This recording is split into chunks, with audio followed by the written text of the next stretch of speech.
Towering over the River Thames in Berkshire, Windsor Castle is more than a palace. It's 1,000 years of British history, still serving as a royal home today. The story begins with William the Conqueror, who built the first Motte and Bailey fortress here around 1070 after his Norman invasion of England. Its location, just west of London, was strategic, guarding the capital and overseeing key river routes. Over the centuries, kings transformed it from fortress to palace. Henry II built the first stone walls in the 12th century. Edward III, born at Windsor, rebuilt much of it in grand Gothic style, turning it into a symbol of royal prestige.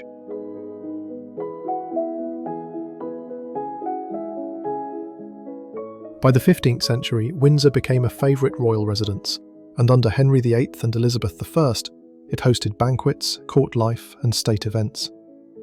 The castle also became the spiritual home of the Order of the Garter, Britain's oldest order of chivalry, founded in 1348.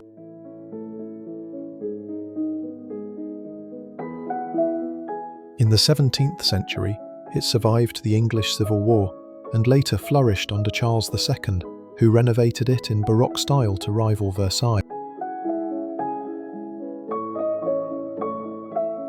Windsor has seen fires, wars and coronations. In 1992, a major blaze damaged over 100 rooms, but the castle was fully restored by 1997.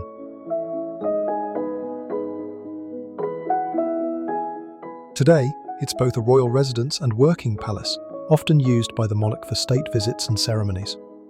It also became known worldwide as Queen Elizabeth II's favourite home, and now serves King Charles III.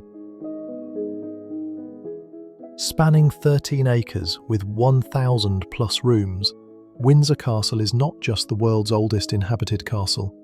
It's the living heart of the British monarchy,